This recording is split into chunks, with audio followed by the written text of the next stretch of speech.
¿Qué es lo primero que se les viene a la mente al ver esta imagen? Muchos de ustedes seguramente pensaron en genocida, en criminal, en dictador.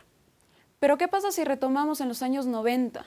Los alemanes lo veían como un líder, como un salvador, como un héroe. ¿Qué pasa con esta tergiversación de opiniones? ¿Qué es lo que está generando esta diferencia de opiniones?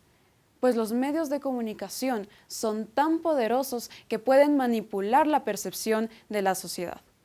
Mi nombre es Antonella Buitrón Ceballos. Estudio Comunicación Organizacional y Relaciones Públicas en la Universidad Internacional del Ecuador y es un placer para mí estar aquí frente a ustedes.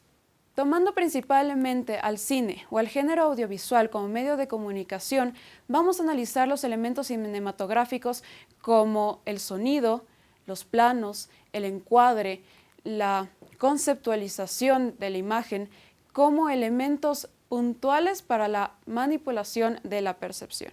¿Han escuchado la expresión que todo comunica? Y yo sigo aquí preguntando como si escuchara sus respuestas. Pero efectivamente, todo comunica.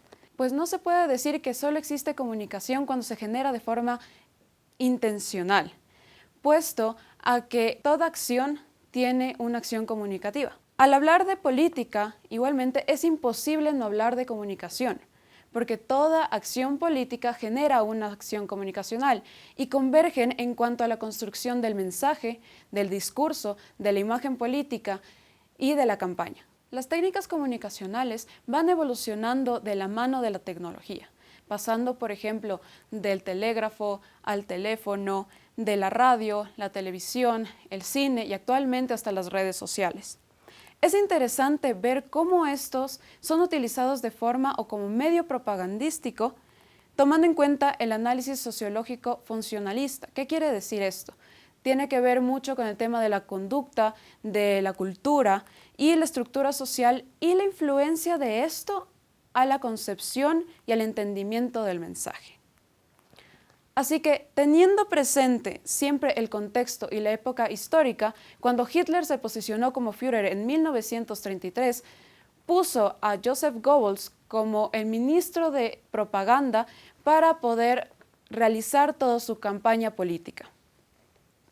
Como el cine adquiría una aceptación masiva, era pieza clave para la imposición de ideología y la construcción de la imagen de Hitler, presenciando claramente en dos documentales, que es El triunfo de la voluntad y Olimpia. El triunfo de la voluntad, un documental propagandístico, fue considerado uno de los más efectivos y resalta además los valores más importantes, la supremacía de la raza aria y el poder sobre los símbolos. En cuanto a la filmación de los Juegos Olímpicos de Berlín, Olimpia fue realizado por Leni Riefenstahl. Como se planteó en un principio, el papel de Goebbels es fundamental al abordar el tema de la propaganda nazi, pues este era el genio detrás de toda la comunicación, planteando los 11 principios para la estructuración del contenido. Es así como, analizando el primer y el segundo principio, decía sobre la simplificación y del enemigo último y el método del contagio. Él simplemente sintetizaba a los enemigos y los hacía como uno solo para no poder enfrentarse por diferentes frentes. Por lo que en cada uno de los documentales lo que hace es realzar la imagen del líder como héroe, mientras que a los otros, como los opositores, los hacía ver como enemigos o contrarios al sistema. En El triunfo de la voluntad, lo que más destaca es la relación entre un líder y las masas. Se utiliza una cámara de forma subjetiva para realizar un símil de Hitler como caído del cielo, pues se le ve en el avión, como vemos en las láminas, bajando como salvador de Alemania. También se lo presenta con planos secuencias o una exposición muy larga para darle importancia como el protagonista de este documental. Vemos cómo se cierran planos a la mano de Hitler para poder darle fuerza a su soberanía. También vemos como primer plano a rostros de niños, teniendo en cuanto a la semiótica la inocencia por la devoción por una figura divina. Presenta mucho el tema de planos muy amplios para demostrar el control sobre las masas. En esta parte también presenta un tema del sonido, pues genera de menor a mayor epicidad, pues termina con el júbilo de todas las masas hacia su líder. En Olimpia, como vemos en la imagen, tiene la intención de describir lo que está pasando, teniendo al Coliseo de ese tiempo.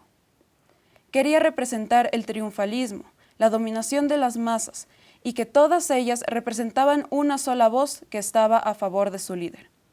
También es muy importante la presencia del líder, pues siempre lo presentaba en un plano contrapicado para engrandecer a la figura de Hitler. Algo muy importante que querían destacar en este documental era la soberanía de la raza aria, pues ellos tenían el plan de que en estas Olimpiadas Alemania iba a ganarse todas las medallas de oro. Sin embargo, no fue así. Uno de los competidores, un atleta estadounidense, les arrebató 4 de las medallas de oro. Sin embargo, aún así, con la exposición de los cuerpos de los alemanes como figuras atléticas, perfectas y hermosas, le dan mucho más exposición que a los otros competidores. Para dejar sentado este tema, utilizan en cuanto a la banda sonora abucheos o silbidos cuando gana.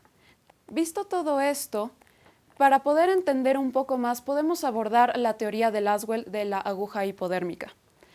Él considera a la audiencia, y cito, como blanco amorfo que obedece ciegamente al esquema estímulo-respuesta, pues él decía que parecía como una aguja inyectarles el mensaje a la cabeza y así quedarles y manipularlos. Si consideramos bien que los medios de comunicación y los medios masivos eran la única forma de acceder a la información, la gente se creía, por lo que cualquiera que maneje los medios de comunicación tiene el poder sobre la mente de la sociedad. En conclusión, podemos decir que la construcción de la imagen viene de lo que percibimos junto a las experiencias propias. Por lo que al estar expuestos a este contenido positivo, como vimos anteriormente, es muy obvio que la imagen sea positiva. También no hay que dejar a un lado el tema de la conceptualización partiendo de los elementos cinematográficos vistos anteriormente, pues como vimos, tienen un poder sobre la percepción de la sociedad. Gracias.